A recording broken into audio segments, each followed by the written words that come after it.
libro de los Salmos número 24 y cuando lo tenga dígame amén, por favor. Bien.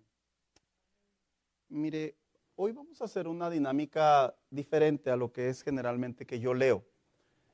Voy a leer yo el verso 1 y 2 y lo que es el 3, el 4 y el 5, usted me va a acompañar y del 6 en adelante yo sigo leyendo. Ahorita le digo por qué. Dice la Biblia de la siguiente manera: del Señor es la tierra y todo cuanto hay en ella, el mundo y cuantos la habitan. Y dice el verso 2, porque Él afirmó la tierra sobre los mares, la estableció sobre los ríos. Acompáñeme con el 3 en adelante hasta el 5, por favor. ¿Quién puede subir al monte del Señor? ¿Quién puede estar en su lugar santo? El limpio de manos y puro de corazón, el que no ha elevado su alma a cosas vanas, jurado con engaño. Continúo leyendo, dice: quien es así, reciben bendiciones del Señor. El Dios de su salvación le hará justicia. Y sigo leyendo, dice: tal es la generación de los que le acuden o de los que le buscan, de los que buscan tu rostro, oh Dios de Jacob. Eleven puertas sus dinteles, levántense puertas antiguas, que va a entrar el Rey de la Gloria. ¿Quién es este Rey de la Gloria? El Señor, el fuerte, el valiente, el Señor, el valiente en la batalla. Eleven puertas sus dinteles, levántense puertas antiguas, que va a entrar el Rey de la Gloria. ¿Quién es este Rey de la Gloria? Él es el Señor de los ejércitos, Él es el Rey de la Gloria. Siéntese, por favor. Agradezco que me haya acompañado en toda la lectura. No suelo leer tantos versos, hermanos, y mucho menos un capítulo entero, pero la necesidad del mensaje me llevó a ello. Esta semana yo quisiera continuar con esta serie de mensajes que hemos estado escuchando y aprendiendo en relación a la adoración que irrumpe los cielos. Qué importante es saber, y sigo repitiendo, que la iglesia, el cristiano, el cristianismo, el Hijo de Dios, sepa que en su vida en Dios, cuando él ora, cuando él adora, cuando él habla con su Señor, se irrumpen los cielos, hermanos. Lo debe de saber. Hay otras razones también por las cuales los cielos se hacen de bronce, como dice la Biblia, que en otra ocasión lo mencionaré. Pero en realidad, cuando un hijo de Dios está adorando al Señor, sucede esa conexión espiritual. En el ámbito espiritual, dolorosamente lo digo, algunos en un grado de falta de conocimiento o en falta de entendimiento, no perciben esto. Pero es el deseo de mi corazón que cada uno de nosotros que estamos aquí se nos aclare mejor, se nos explique y se nos entienda mejor, que cuando estamos cantando, orando, hablando a nuestro Señor y Salvador en adoración, los cielos se irrumpen, hermanos. Se irrumpen. Miren, te voy a poner un ejemplo. A veces las personas cuando se casan, a todos nos ha pasado, supongo yo, de repente por ahí entra el pensamiento, ¿verdad? Dime que me quieres, dice la mujer. Dime que me amas. Amén, hermanas. Yo sé, ¿verdad? Y las que no necesito preguntarle, él ya lo sabe. Y con la mirada lo dice. Pero de repente nosotros como hombres, me incluyo junto con esto, nos ha pasado, no voy a negarme a mí mismo, nos ha pasado que sí, tú sabes que te quiero, pero contestamos en un tono así como que, ya.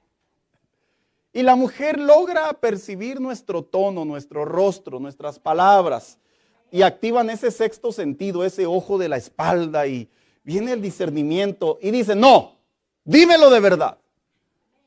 Y luego nos tenemos que poner serios y es como un shake, ¿verdad? Ahí nos estrujean.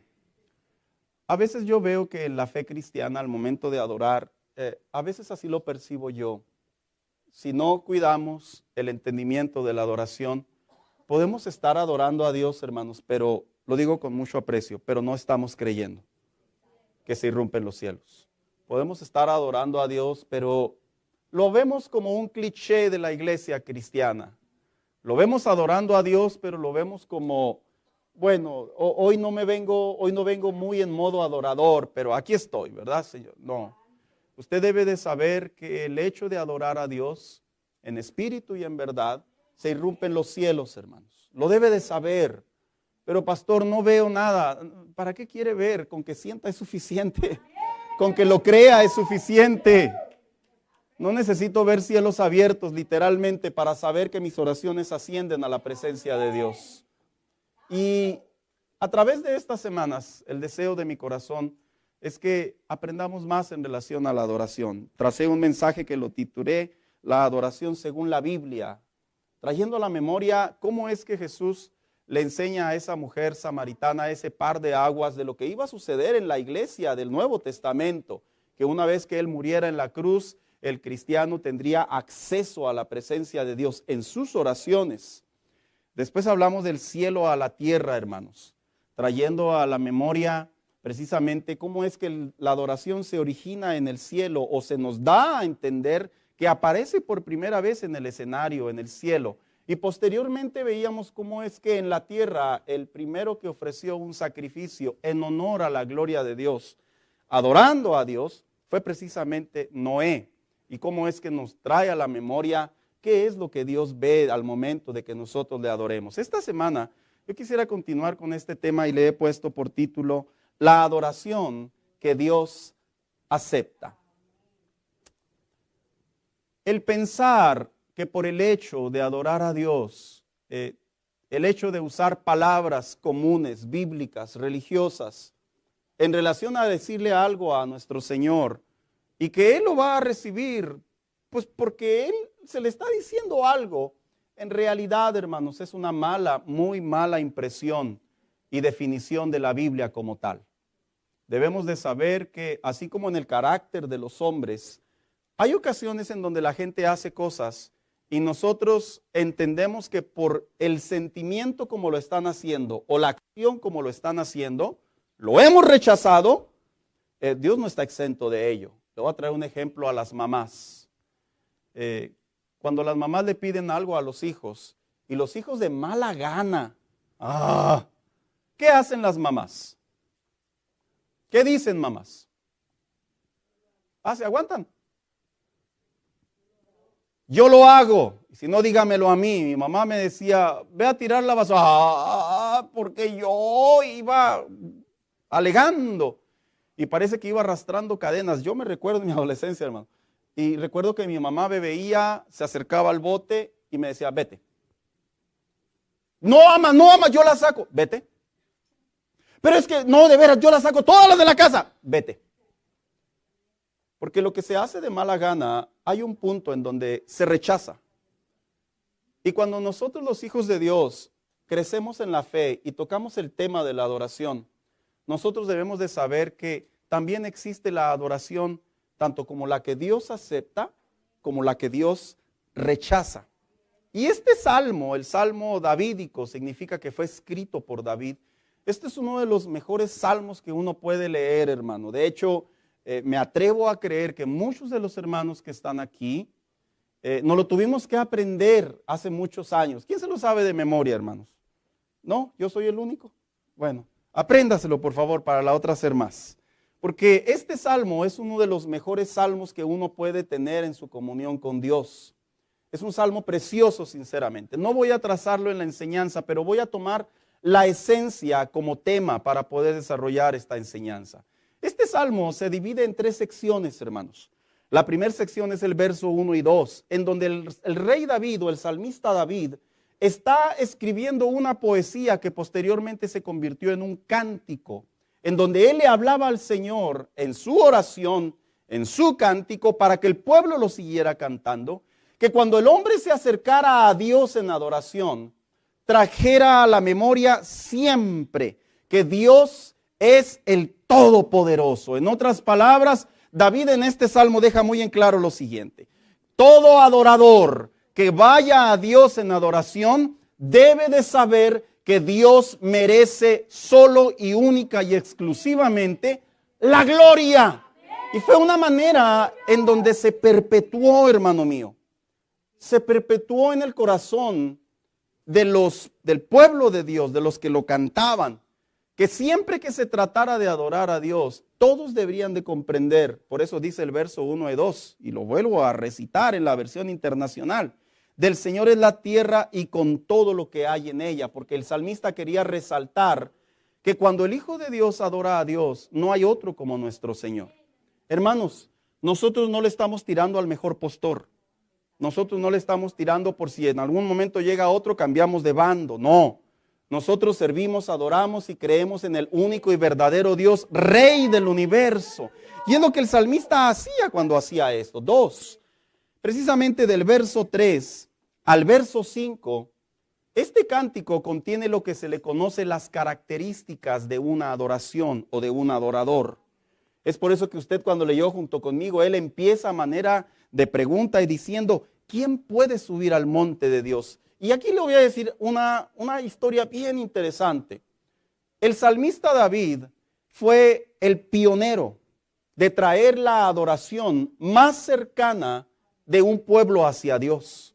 Por lo general, la ley mosaica se había escrito y el templo o el tabernáculo, el campamento, lo que estaba ahí, el móvil, estaba establecido para que el hombre se acercara a Dios, iba y llevaba sacrificios y tenían fiestas anuales que celebraban en cada una de ellas. Pero David se le conoce entre los narradores y los teólogos como el primer pionero que en su corazón, aun cuando él no venía, por así decirlo, él no era un sacerdote, sino era un rey, él tuvo en bien que el pueblo, la misma manera y la misma intensidad con la que él adoraba a Dios en calidad de rey, él estableció que el pueblo, todo creyente, todo judío, todo hebreo o todo israelita, como lo quiera interpretar, también pudieran adorar a Dios. Porque en el Antiguo Testamento, en la ley mosaica, solamente estaba hasta cierta medida limitado para lo que vienen siendo los levitas y los sacerdotes. Y aun cuando el pueblo se acercaba a los atrios, en realidad era una manera limitada de poder acercarse a Dios. Y David, con toda su sabiduría, su pasión a Dios, con toda su entrega al Señor, él hizo algo, hermano, que está en el libro de los Reyes y las Crónicas, que es sublime. Le recomiendo que lo encuentre y lo lea. No me puede dar el verso, pastor. No se lo voy a dar. Esfuércese un poquito más conmigo. Este hombre hizo lo siguiente, hermano. Tomó a bien preparar cantores, músicos, inventó instrumentos de viento, instrumentos vocales, el cantar, y hizo lo siguiente: estableció una adoración a Dios las 24 horas del día, los 7 días de la semana, los 365 días del año. Y usted lee la historia de cómo fue preparando a ellos. Estamos entendiendo, cuando leemos correctamente, que había espacios y personas preparadas, que unos salían y otros entraban, al punto y al grado que en el tabernáculo, en el móvil donde Dios habitaba, siempre había constante alabanza y adoración. Esto, hermano, esto es algo sinceramente impresionante. Es una inversión económica, si lo veo desde ese ángulo, altísima. Esto es un constante movimiento a una deidad, si lo veo desde esa posición, impresionante. Porque si usted se va junto conmigo en la actualidad, en tiempo real, no existe ninguna iglesia hasta donde yo sé, que tenga establecido esto. Ni católica, ni cristiana, ni adventista, ni mormona, ni testiga de Jehová. Nada, no existe. ¿Por qué? Porque la manera en la que lo estableció David, el deseo de su corazón era que todo el pueblo supiera que en tiempo real y constantemente había una adoración al pueblo de Dios. Pero él, en estos versos del 3 al 5, él establece cómo es que el hombre se puede acercar a Dios. No es que a él se le haya sido revelado, es que él simplemente simplificó lo que Dios le había dado en la ley mosaica a Moisés, y los levitas simplemente continuaban. Y del verso 6 en adelante hasta el verso 10 se le conoce en la teología como los eventos futuros en donde el Rey de Gloria se va a sentar. Cuando usted lee Apocalipsis 22, del 4 al 10, usted se encuentra el tiempo final cuando Cristo se siente en su trono. Y dice la Biblia que vendrán los hombres a cierto lugar. No voy a entrar porque me meto y después batallo para salirme para no perder el hilo del mensaje. Van a venir y van a siempre a reconocer a Jehová, a Jesucristo, como el Rey de Reyes y Señor de Señores. En realidad es una profecía mesiánica, pero a la misma vez final. Lo que hizo David en este salmo es sublime, hermano. El entendimiento de la enseñanza, cuando estamos aprendiendo, es algo impresionante. Porque él prácticamente pudo ver en su interior, en su comunión con Dios, que al final del día, al final de todos los tiempos habidos y por haber, Dios iba a seguir recibiendo la gloria. Y eso es cierto, hermano, le pese a quien le pese, le pueda a quien le pueda, no importa cuántas cosas los reyes establezcan, el hombre más rico del mundo, toda la élite, el 3% como le llaman, y tantos títulos que le definen que pueden aparentemente gobernar el mundo. Bíblicamente, al final de los tiempos, al final de las épocas, el único que va a gobernar es el Señor Jesucristo. Y el salmista David lo escribió hace miles de años. ¿Y por qué es tan importante este salmo? Vuelvo a resaltar. Porque este salmo David dejó muy en claro que hay una adoración que Dios acepta. Pero aun cuando él no dice cuál es la que no acepta, yo quisiera compartir precisamente, de acuerdo a la Biblia, cuál es la adoración que Dios no acepta. Porque hay adoración que Dios no acepta, hermanos. No, pastor, la de aquellos que ponen una imagen. No necesariamente. Yo estoy hablando entre los cristianos. ¿Cuál es la adoración que Dios no acepta? Hay mucha base bíblica, pero yo solo voy a entrar en el origen, en la ley mosaica. Pero a la misma vez también le voy a compartir cuál es la adoración que sí Dios acepta. Así que, ¿cuál es la adoración que Dios no acepta? Bueno, para poder dar respuesta, precisamente nos tenemos que ir al libro de Levítico, capítulo 10, y búsquelo en lo que yo sigo explicando, porque ahí hay unas palabras en donde el narrador, en este caso Moisés, vivió un evento muy doloroso, hermanos, para el pueblo de Dios. Fue un día muy triste para el pueblo de Dios, porque a pesar de que el pueblo de Dios estaba aprendiendo muchas cosas en relación a las instrucciones de Dios, aquí en este capítulo se muestra la narrativa de dos hombres particularmente, y me refiero a Nadab y a Abiú, dos hombres que lo que pareciera ser algo que ya se sabía qué hacer e iba a traer el resultado de que Dios sería a manera de memoria glorificado entre el pueblo de Dios, fue todo lo contrario. Pregunto, ¿quiénes de los que están aquí han leído esta historia de Nadab y Abiú? Levante su mano. Vamos a ver cómo anda ahí la estadística, ¿verdad? Es algo muy doloroso y muy triste. No digo por los que levantaron la mano, digo por lo que sucedió. Es algo muy doloroso, hermano, porque nos muestra el escenario de que cuando el hombre hace una adoración a Dios y Dios no la acepta, hay consecuencias. Así que la historia de Nadab y Abiú es la que nos enseña cuál es la adoración que se debe de ofrecer a Dios, pero la que precisamente no es aceptada por Dios. Y en primer lugar, lo primero que podemos ver en esta historia, en el verso 2, es lo siguiente. Y dice, entonces salió de la presencia del Señor, ¿qué dice? Un fuego. ¿Y qué hizo ese fuego? Los consumió y murieron ante él. Lo voy a explicar brevemente en la narrativa. Como todos los días posiblemente, como dos sacerdotes que iban en el día a día a llevar sacrificios a Dios, ofrendas, adoración a Dios, simplemente estos hombres, cuando llegaron y se acercaron, pasó algo que posiblemente no se esperaba. Literalmente, váyase conmigo en la narración, literalmente salió fuego. El narrador solo dice así, algunos estudiosos dicen que salió fuego de los atrios, del lugar santísimo, como una especie de llama, y al punto y al grado que los incendió, y al punto y al grado que murieron. Y yo le voy a decir una cosa, el narrador es muy escueto, Y no dice si pasaron 5 minutos, 10 minutos, pero utiliza dos palabras que nos dan mucho sentido común a entender qué sucedió. Salió un fuego y murieron. ¿Qué significa? Que lo más probable es que el acto que hicieron implicó precisamente un castigo. Todo el pueblo que estaba presente, porque había ocasiones donde el pueblo estaba presente, observó que del lugar santísimo salió una especie de llama. Y hombres que se acercaban a adorar a Dios, simplemente Dios en respuesta a algo inapropiado, los consume. Lo que queda en claro en primer lugar, hermanos, que no toda la adoración, no todas las palabras, los actos o las conductas que hagamos al momento de adorar a Dios son aceptables.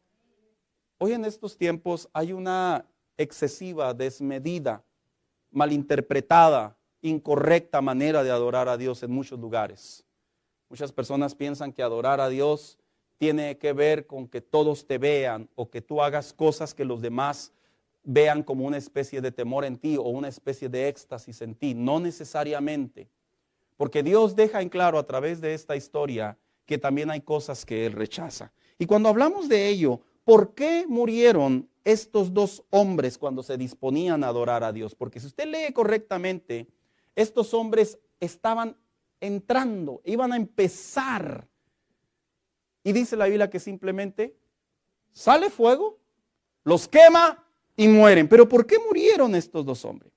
Precisamente murieron, de acuerdo a la narrativa de todo el capítulo 10, más adelante vamos a llegar a esa conclusión, porque hicieron actos que Dios no aprueba. ¿Y cuáles son esos actos que Dios no aprueba? Fíjese, en primer lugar, aunque la Biblia, lo quiero aclarar, no dice, la Biblia sí dice qué es lo que Dios reprueba, de acuerdo a la ley mosaica. Lo aclaro. 1, muy posiblemente estos hombres entraron con los pies sucios o las manos sucias. ¿Por qué lo digo así, aun cuando el capítulo no lo enseña? Porque el libro de Números da instrucciones de cómo se debe de entrar al templo para que sea aceptable delante de Dios. Y doy lectura a Éxodo capítulo 30, verso 17. El Señor habló con Moisés y le dijo: haz un recipiente de bronce para lavarse, con un pedestal también de bronce, y colócalo entre la tienda de reunión y el altar. Échale agua, pues con ella deben lavarse Aarón y sus hijos las manos y los pies. Siempre que entren en la tienda de reunión o cuando se acerquen al altar y presenten al Señor alguna ofrenda puesta al fuego, que esa era la adoración, deberán lavarse con agua las manos y los pies para que no mueran, dice la Biblia. Este será un estatuto perpetuo para Aarón y sus descendientes por todas las generaciones. Eso que Dios rechazó aparentemente tiene que ver una posible causa, porque la Biblia no dice, hermano, pero vamos a llegar a conclusiones, que pudo haber sido que estos hombres, conociendo la ley de Dios, el estatuto de Dios, cuando se trató de acercarse a Dios, posiblemente no se lavaron las manos y los pies. Ahora, ¿por qué era tan importante este estatuto de Dios? Porque traer las manos y los pies limpios era una señal de que cuando tú ibas a hacer algo con tus manos a favor de Dios, tú deberías de estar en paz con Dios. El agua representa también santificación, representa pureza, representa limpieza. Mira, te lo voy a dejar así bien con el corazón en la mano. Cuando un cristiano está adorando a Dios y tiene en su corazón algo indebido, está haciendo con sus manos o con sus pies algo que sabe que está mal, te lo diré con el corazón en la mano. No pienses que estás adorando a Dios de manera correcta. Puedes adorarlo, técnicamente lo puedes hacer, pero lo estás haciendo incorrecto. Voy a poner un ejemplo. Es como las mamás. Las mamás con el tiempo desarrollan un sentido bien bonito. Cuando se van a poner a cocinar, ¿qué es lo primero que hacen, hermanas? Pero cuando llega la susodicha de su hijo, de su principito, su bebé, su rey, de su pollito, cuando llega y le dice, le ayudo, señora suegra, señora, perdón. ¿Qué es lo que posiblemente se observa que no tienen la experiencia y tal vez solamente meten las manos. ¿Y usted qué hace, mamá? Muy amablemente, muy cristianamente, con misericordia, lávate las manos, hijita mía. No sé, no me imagino que pase eso. Pero usted nomás hace una mirada de que, y viene el momento de comer y posiblemente la comida estuvo rica. Posiblemente estamos de acuerdo, porque técnicamente se puede hacer comida sin las manos limpias. Claro que sí. Es más, yo he dicho, cuando uno va a Juárez y uno se avienta unos tacos, no hay nada como el taquero que se limpie el sudor y le haga así a la carne y diga, ¿cuántos tacos le he hecho, jefe? Ya nomás se vienen para acá y se hacen muy piquis.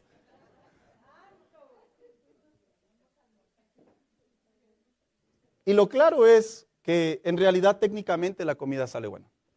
Pero Dios había establecido con un propósito que el pueblo viera y que el sacerdote entendiera que cuando se trataba de adorar a Dios, sus manos y sus pies debían de estar limpios. Hoy en estos tiempos podemos adorar a Dios y lo podemos hacer con corazón sucio, con manos sucias, hermanos. Podemos inclusive agarrarnos del chongo con nuestra pareja y aquí ser unos aleluyas. Pero no está bien. Y Dios le dice a este hombre las razones por qué murieron sus hijos. Dos posiblemente razón. Porque el carbón que ellos llevaban para ofrecer sacrificio a Dios o fuego a Dios no era el apropiado. Caray. ¿Cómo? ¿Se usaba carbón? Sí. Dice el libro de Levítico 16:12. Luego tomará del altar que está ante el Señor un incensario lleno de brasas, junto con 2 puñados llenos de incienso aromático en polvo. Los llevará tras la cortina. Estos hombres se dice claramente que murieron porque llevaron un fuego extraño. ¿Qué produce el fuego? El carbón y el incienso. Dios había establecido una ley que para poder ir a Dios era importantísimo que el carbón que se iba a usar se tenía que procesar dentro del mismo templo. Mire, se la voy a poner así. Bien simple, bien claro, bien narrativo. Dios le dice a Moisés, yo sé que vas a usar carbón para encender, Moisés. No quiero que traigas carbón de cualquier lugar.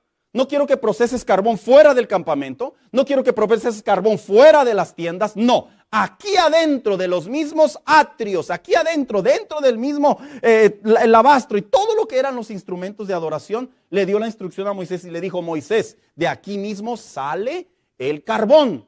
Cuando dice la Biblia que ofrecieron fuego extraño, es una manera de decir posiblemente que el carbón que llevaban no era el que Dios había establecido. Yo te voy a decir algo. Cuando lo transformamos esto en el ámbito cristiano, al entendimiento de un hijo de Dios, al momento de adorar a Dios, Dios no acepta adoración que no viene de la palabra de Dios. No la acepta. Pero se ve bien bonito. Mira, te voy a poner un ejemplo. Hace unos días alguien me envió un video. No digo nada de información, de un video. Y había un señor. Y traía una espada, literalmente una espada. Así como la de los Thundercats. ¿Sí se acuerdan, hermanos? ¿Se acuerdan? Así, una espadota. Y agarró la espada y se las empezó a poner en los dedos de cada uno de los presentes. Y aparentemente entraron en una especie de éxtasis y la gente se caía. Mire, bien respetuosamente. Eso no está en ninguna parte de la Biblia y ni siquiera es extrabíblico, es una tontería. Así yo lo puedo trazar con la Biblia. Lo que no está en la palabra de Dios al momento de adorar a Dios, no es de Dios. Es traer cosas de afuera, es traer cosas de mi imaginación, es traer cosas de donde no son y meterlas a la casa de Dios y aparentar que estoy adorando a Dios. Estos hombres, es muy probable, siguiendo la línea del fuego extraño, o una de dos, se lavaron los pies y las manos, pero el carbón no era de lo que Dios había establecido. Es como si yo quiero empezar a hacer cosas para llamar la atención y decir, aquí está el Señor. 3, este es el más acertado. Estos hombres cuando entraron a ofrecer a Dios sacrificio, a llevar fuego delante de Dios, estos hombres iban tomados. Fíjese lo que dice Levítico 10:9. Ni tú ni tus hijos deben beber vino ni bebidas fermentadas cuando entren en la tienda de reunión. Después de que Dios le había dicho a Moisés y a Aarón, es de las pocas veces en donde usted encuentra en la Biblia que Dios le habla a Aarón. Generalmente enseñamos que Dios le hablaba solo a Moisés y Moisés daba el mensaje. Lea con cuidado, y aquí Dios le habla a Aarón directamente. En mi opinión muy personal, le habla a Aarón por lo que había sucedido. Habían muerto 2 de sus hijos y probablemente él tenía en toda su naturaleza preguntar: ¿qué hicieron mis hijos, Señor? Y Dios directamente le dice: tomaron y entraron. Ahora, estaba establecido en la ley mosaica que cuando se llegara a ofrecer a Dios adoración, ellos no podían tomar, beber nada, ni vino ni sidra, nada. Ahora, ¿por qué? Porque se sabe de bien saber que el vino y la sidra en aquellos años, como en estos años también pasa, les roba el juicio a las personas, les cambia el juicio, les afecta el juicio. Y Dios quería y quiere que toda adoración esté basada en la sobriedad. La sobriedad es el sano juicio. Adorar a Dios en mis emociones, en cierta medida se involucran, pero si mis emociones son las que toman mayor parte al momento de adorar a Dios, ya estoy fuera de lo que Dios establece y me estoy haciendo una fuera de limitación y ya no es Dios, ya soy yo. Mira, te voy a poner un ejemplo. Yo creo que a algunos nos ha tocado ver este panorama. En algún lugar. Aquí no lo puedo decir abiertamente. ¿Quién les ha tocado ver esos videos o iglesias o lugares? No critico, hermano, estoy enseñando. En donde va aparentemente ahí el ungido del Señor, ¿verdad? Y todavía ni lo toca y la gente, ¡ah! Pero uno sabe, hermano, uno sabe que esas personas no están tocadas por el Señor, porque a veces sí están tocados por el Señor. Y uno dice, y mire, me pongo de ejemplo. En mi iglesia, cuando era joven, me tocaba ver ocasiones en donde había gente que siempre se tiraba, siempre. Ya sabíamos, y a veces los predicadores se sentían bien ungidos porque se caía la gente. Y decíamos, nosotros la conocemos, es la sister que siempre se tira, le decíamos la tiradora. Ahora, ¿por qué? Porque precisamente se pierde el juicio, se pierde la sobriedad. Yo te voy a decir algo. Cuando la presencia de Dios te invade, cuando estás adorando a Dios, es cierto, hay una sensación que tú sientes que estás fuera de lo normal actuando en ciertas ocasiones. Sí pasa, hermanos. Pero en ti está la seguridad que lo estás haciendo en una adoración genuina a Dios. Ahí es bíblico. Ahí no importa lo que alguien exprese de ti o opine de ti, tú puedes decir, Dios sabe que mi corazón se desbordó y sentí su gloria en mi interior. Y en ese contexto entiendes que es Dios. Pero hoy en día vemos un montón de lugares en donde pareciera ser, hermanos, que nos dan tristeza y desacreditan más la adoración que lo que es la verdadera adoración. Al punto y al grado que tenemos que enseñarlo en las iglesias. ¿Por qué? Porque si no lo enseñamos en las iglesias, todo creyente que está observando eso va a dar la impresión que también Dios está ahí. Yo he estado testigo, yo he sido testigo tengo muchos años en el evangelio, en donde lo que se ve desde arriba no es lo que está abajo. Y uno dice, es Dios, es la soberanía de Dios. Yo le digo a las personas, no, son las emociones, cuidado. Porque si fuera la soberanía de Dios, si fueran los propósitos de Dios, ahí estaría por lo menos uno honrando a Dios. Y estos hombres, cuando se les da esta instrucción y le dice el Señor a Aarón, de ahora en adelante, ya no lo vuelvan a hacer, 2 versiones dicen así, es porque probablemente estos hombres iban tomados, estaban fuera de su juicio. Cuando adoramos a Dios, debemos de estar en un entero juicio, hermanos. Te voy a compartir algo. ¿Cómo recuerdo una iglesia que hace muchos años fui a visitar, hermanos? Y me tocó ver un momento que nunca me ha tocado volver a verlo, se lo confieso. Llegué, era una iglesia de miles de miembros, en serio. Llegué y estaba atrás, siempre me gusta sentarme atrás en las iglesias, es algo muy personal. Y me tocó ver que mientras estaba toda la alabanza, como todo, hermano, había mucho movimiento. Gente con niños caminando, gente entrando, gente saliendo. Vaya, el día a día. La diferencia es que en una iglesia de menor número se nota más. Y en las iglesias grandes es común verlo. Pero ahí le va lo que lo quiero llevar. Me tocó ver algo que personalmente sí me impactó. Cuando entró el momento de la adoración, me tocó ver que hubo un grupo de ujieres atrás de la iglesia, literalmente sobre el pasillo principal de la iglesia, así. Haga de cuenta a todos los que están a mero atrás. Y se formó una línea de ujieres y estaban tomados de la mano, así. Yo sinceramente me desconcerté un poco. Dije, ahorita se van a agarrar con la víbora de la mar, pues ya me ha tocado ver de todo. Y me tocó ver que se tomaron de las manos y me tocó ver, porque yo soy muy cauteloso, me tocó ver que cerraron las puertas, hermanos, de la iglesia. Había 3 puertas y me tocó ver que las cerraron las 3. En ese momento yo dije, caray, aquí nos van a hacer algo, ¿verdad? Es en serio, hermano, nunca me había tocado verlo. Después comencé a ver que las puertas empezaron a cerrar, las de los salones. Todo, yo estaba mero atrás, yo pude ver todo. Y cuando empezó la adoración, hasta que le entregaron lugar al pastor, me tocó ver literalmente cómo la gente se quería salir. Y el ujier le movía la cabeza y le decía que no. Fue algo muy desconcertante para mí. Cuando se acabó el culto, me acerqué a uno de los ujieres y le dije, hermano mío, ¿te puedo preguntar algo? Me dijo, sí.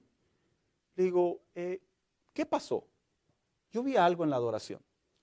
Y me dijo, el pastor nos da instrucciones que cuando se trata de adorar a Dios, el menor movimiento posible, porque estamos adorando a Dios.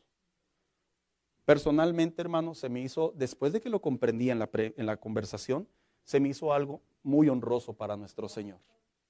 Porque es cierto, cuando se trata de adorar a Dios, debemos de seguir instrucciones. Debemos de entender que hay límites. Debemos de saber que nuestro corazón se prepara porque se irrumpen los cielos en ese contexto de adoración. Debemos de entender que cuando empezamos a cantar juntos como congregación, cuando nos unimos con los de la alabanza, los hermanos de la alabanza, debemos de entender que empieza uno de los momentos en otro sentido. La alabanza tiene un lugar muy bendecido, pero en la adoración realmente es un momento en donde la chequina de Dios desciende sobre su iglesia. Aquellos que tenemos muchos años en el evangelio sabemos que el momento en donde por lo general entendemos y sabemos que la gloria de Dios desciende, sabemos que puede ser desde que empieza el culto, pero sabemos que comúnmente sucede cuando entramos en el momento de la adoración. ¿Por qué? Porque es cuando nos rendimos al Señor como un sacrificio vivo. ¿Por qué? Porque es cuando ponemos nuestra mente y nuestro corazón a disposición del Señor para honrarlo y reconocerlo como Rey. Eso ha dejado de suceder en las iglesias, no porque el cristiano necesariamente ya ahora sea un anticuado y ya no sea real para nosotros. No, ha dejado de suceder porque el cristiano cada día sabe menos en relación a la adoración, lo que realmente irrumpe el cielo. Estos hombres, les costó la vida. Si yo me lo llevara al panorama de hoy, hermanos, y que nos costara la vida por hacer una imprudencia, no, pues olvídese, ya no estábamos nadie, ni yo. Pero bendito sea Dios, hermanos, que en su gracia nos deja una palabra y nos enseña qué es lo que no es adoración para el Señor.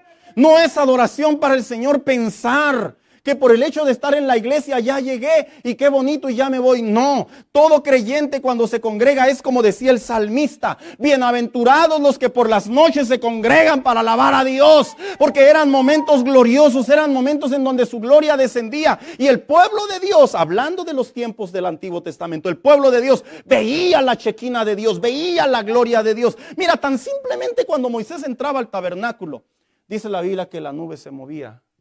Y todo el pueblo reverenciaba ese acto porque sabían que Dios iba a hablar con el hombre. Cuando nosotros estamos en la iglesia, en el espacio de la adoración, quiero dejar en claro, ya sea antes de la predicación o después de la predicación, hermano, te lo diré en mis palabras, pero con aprecio y respeto. Por favor, aprovecha. Había un canto que se cantaba en los tiempos antiguos y decía así: el hombre de Galilea va pasando a.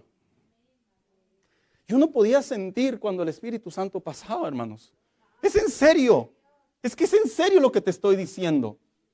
Muchas veces experimenté que yo estaba en un altar y yo daba por sentado que alguien había orado por mí y preguntaba si alguien se había acercado por la intensidad de la presencia de Dios que sentía, y no había nadie, nadie se acercaba. ¿Por qué? Porque era la presencia de Dios que fluía sobre la adoración de los hijos de Dios. Hoy en día los cristianos miden a ver quién los está tocando para ver si se dejan o no. Por favor. El hombre de Galilea sigue pasando por aquí. El Espíritu Santo sigue estando entre nosotros. Estos hombres, debido a ello, dice la palabra de Dios, que murieron. Porque claramente dice Levítico 19, pues de lo contrario, morirán. Dice el verso 10, para que no puedan distinguir entre lo santo y lo profano, y entre lo puro y lo impuro. Una manera de decir, cuando haces las cosas en tus carnes, como decimos vulgarmente, ¿verdad? Cuando las haces en tus carnes, te va a afectar. Entonces, si esa es la adoración que Dios no acepta, ¿cuál es la adoración que Dios acepta? No se preocupe, es más corta la conclusión porque es muy simple.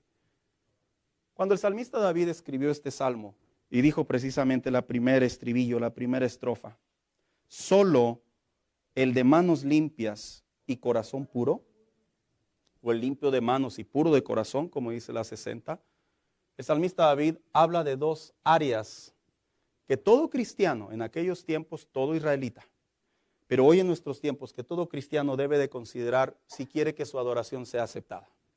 Y dice el limpio de manos.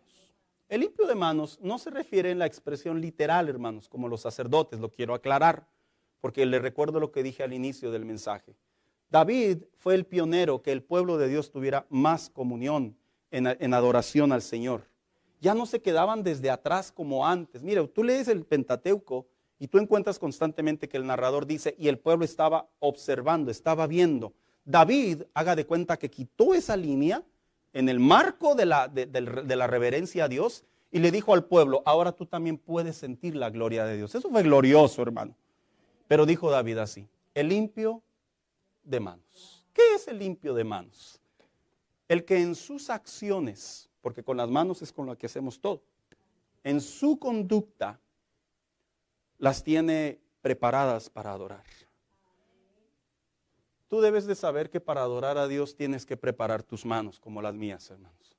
Nuestras manos deben de estar preparadas. Pastor, las traigo limpias, miren, ni callos tengo. No. Yo no hablo literal. Yo hablo nuestra conducta al estar principalmente en la casa de Dios. Procura venir a adorar a Dios, que en tu testimonio, mi testimonio, en la calle, en el trabajo, en la escuela, sea un testimonio en donde podamos decir todo lo que yo hago es con manos limpias delante de Dios. Yo entiendo porque puede suceder, yo entiendo que alguien diga aquí, ¿verdad? Pastor, pero todos los días pecamos. Sí, delante de Dios eso es totalmente cierto. Pero recordemos que la salvación nos ha justificado y somos perfectos ante los ojos de Dios. Eso es otro tema, pero eso es para responderte esa pregunta. A lo que te quiero decir en mejores palabras es lo siguiente. Es cierto, Dios sabe que en nuestra carne aún pecamos, que en nuestra carne aún fallamos, aún insultamos su gloria. Pero aún detrás de todo ello, debido a que la salvación es plena, mis manos delante de Dios ahora lo único que tienen que hacer es, si han pecado, limpiarse y arrepentirse. Un corazón arrepentido, un corazón limpio, vale mucho para Dios. Cuidado, que no se haga costumbre, ¿verdad? Como dijo aquel, es que así soy yo, Señor. No. Si has pecado, yo he pecado. Pidamos perdón, arrepintámonos y tus manos quedan limpias delante de Dios. Por eso dijo David, el limpio de manos. Pero también dijo David, el de corazón puro. El corazón en el Antiguo Testamento y como en el Nuevo Testamento no es ese órgano que lo conocemos necesariamente. Es la interpretación de la voluntad y de los pensamientos.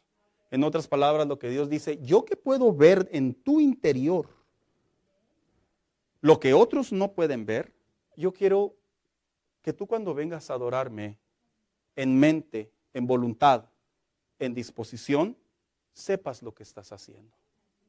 Sepas que vienes a traer un corazón limpio, un corazón sincero, un corazón transparente. Hermano mío, te lo voy a traducir en una mejor explicación.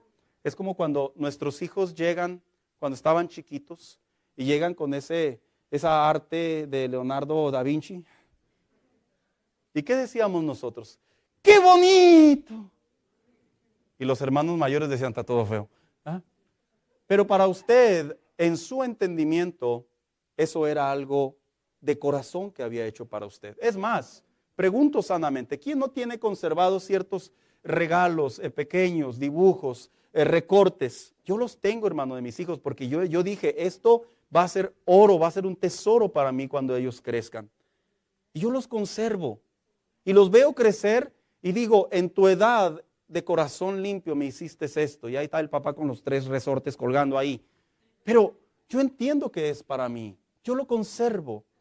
Dios, cuando ve en tus pensamientos y en tu corazón que tú eres sincero, por favor, hermano mío, comprendamos que es adoración aceptable delante de Dios. Y lo mejor que podemos esperar es que los cielos se irrumpan y que la gloria de Dios descienda sobre nosotros como creyentes y como iglesia. Y sigue leyendo el siguiente verso.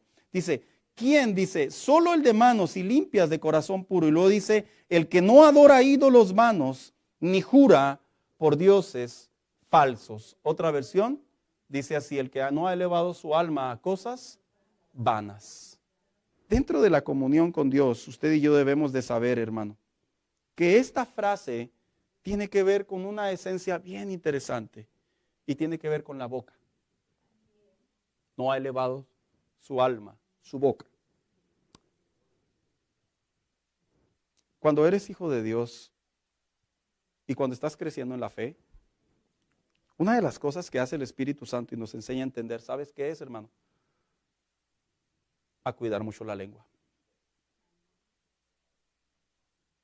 ¿Sabes por qué? Porque la lengua no solo es un instrumento que Dios nos da para poder bendecir, sino también la lengua es un instrumento que nosotros la ocupamos en ocasiones para maldecir. Cuando un cristiano hace mal uso de su lengua, maldice, miente, dice palabras obscenas, critica, etcétera, y todos sus derivados, hermanos, difícilmente es adoración que Dios acepta. Te lo voy a dejar bien en claro. De hecho, el apóstol Santiago, el escritor Santiago dijo abiertamente, de una fuente no pueden salir dos sabores, dando a entender, o es dulce o es salada. Y es una naturaleza muy correcta. Por eso es que el adorador, cuando quiere que su adoración sea aceptada delante de Dios, va procurando cuidar su lengua. La vamos procurando. Si tú eres un creyente, y lo digo con mucho aprecio, si tú eres un creyente que tiene por lo general ocupar tu lengua para hablar barbaridades o para mentir constantemente o cosas así, vela limpiando, hermano mío, para que tu adoración sea aceptable delante de Dios. Pero también dice el salmista David lo siguiente, dice, quien es así, recibe bendiciones del Señor. Oiga, y lo dirían los de la nueva era, ¿verdad? Que vengan los carros y las casas. No, no habla de eso. Bajo el contexto está hablando que su relación con Dios va a ser favorable y aceptable delante de él. A eso se refiere el salmista. Un corazón que adora a Dios y como respuesta el Señor le responde porque es bíblico, hermanos. Su vida espiritual, su comunión con Dios mejora mucho. Los cultos tienen sentido. Cantas no por cantar, cantas creyendo. Cuando te unes a la alabanza, a la adoración en la iglesia, no solamente escuchas a otros cantar junto contigo, sino estás preparando tu vida para que los cielos se irrumpan y Dios descienda sobre nosotros. El salmista David le escribió un salmo a la gente, a los creyentes, que hoy por hoy se sigue leyendo, memorizando, y se debe de aprender que al Dios que nosotros adoramos, para Él los sacrificios es algo aceptable, pero la obediencia está por demás. Y lo que decía el salmista David es esto: un corazón obediente, su adoración es aceptable para Dios. Qué interesante. Vente, hija, acompáñame.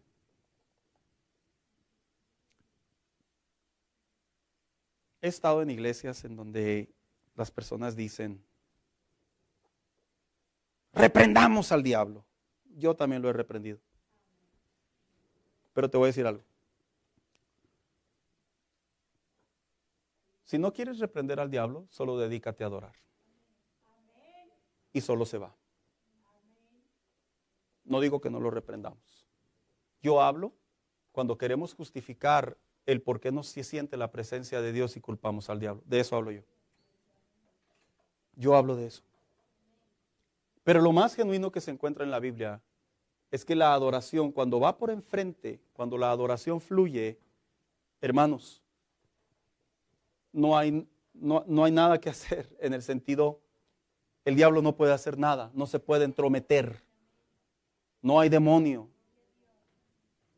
Como recuerdo algunas reuniones en mi juventud, en mi iglesia, que la gente empezaba a adorar a Dios, hermanos. ¿Cómo recuerdo?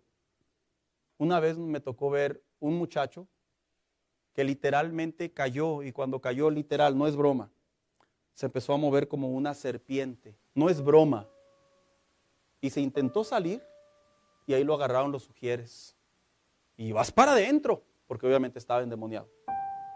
No estábamos reprendiendo al diablo, no creas que estábamos viendo al diablo, no, es que los demonios no toleran la adoración de la gloria de Dios. No la toleran. Cuando se tiene que reprender el diablo, se tiene que reprender. Se le tiene que recordar su lugar. Estoy de acuerdo. Pero en la iglesia es mejor adorar y la gloria de Dios va a descender. Es mejor adorar y la gloria de Dios va a fluir como una aceptación. Y se irrumpirán los cielos y Dios descenderá sobre su casa. Y el corazón comenzará a sentir ánimo, fuerza. Comenzará a tener ese encuentro con Dios y va a poder decir, realmente estuvo Dios entre nosotros. No en un contexto de soberanía, no en un contexto de que Él es todopoderoso, en el contexto de que Él está en todos lados. No, yo hablo de la gloria de Dios, el poder, la unción, la manifestación de la presencia de Dios, de la chequina de Dios sobre nosotros. Porque los antiguos sabemos diferenciar eso. Los antiguos sí lo sabemos diferenciar. Los de ahora, lo digo con mucho respeto, si no se los han enseñado, no lo logran diferenciar. Lo mezclan. Piensan que por correr al diablo ya se solucionó todo. Así se la viven muchas iglesias en la actualidad. No es así. La Biblia claramente enseña que hay principios. Y cuando Dios está siendo adorado correctamente, la gloria de Dios desciende. Así es el principio. Cuando el cristiano se entrega delante de Dios, eso sucede. Y yo pregunto en esta noche, en esta tarde, ¿Él es digno de ser adorado? Ay, pastor, es que, chale, adorar. Lo diré con respeto, el que no entiende eres tú. Porque aquellos que encuentran la adoración saben que es su oasis, saben que es su refugio, saben que es su fuerte, saben que es su lugar secreto, saben que es su lugar en donde solamente adoran y ahí descansan. Solamente adoran y se va toda la ansiedad. Solamente adoran y ahí se ve la gloria de Dios, se siente la gloria de Dios. Lo sabemos. Niéguenmelo, hermanos míos, se los digo, les doy derecho a réplica. Niéguenmelo, que en la adoración no se encuentra eso y más. ¿Por qué?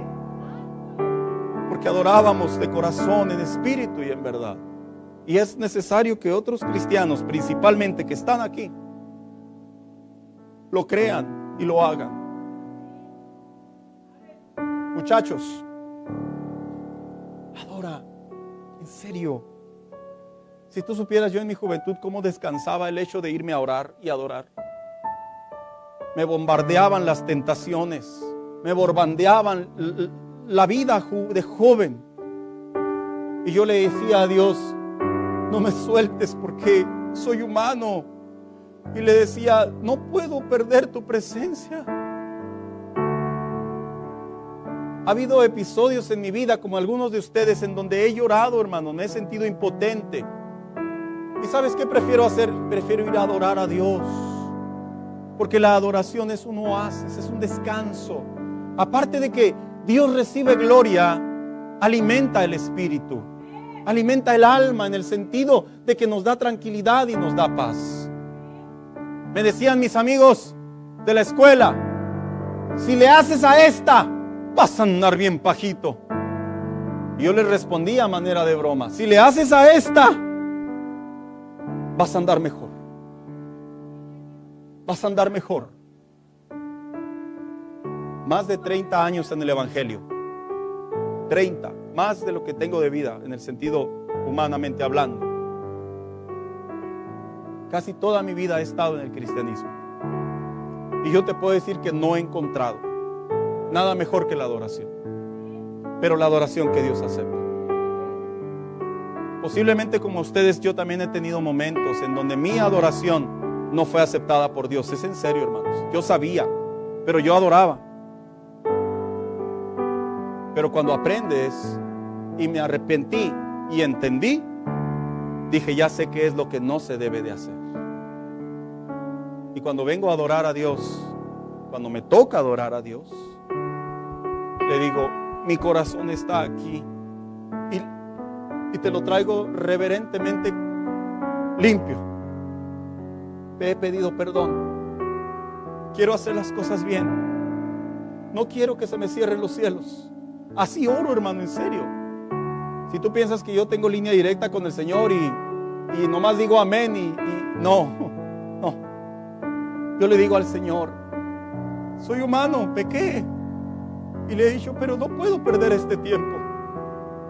Y le digo, visítame, lléname, tócame, fluye. Y sé que es su gracia, hermano, no es que la merezca, sé que es su gracia. Y comienza a fluir. Póngase de pie.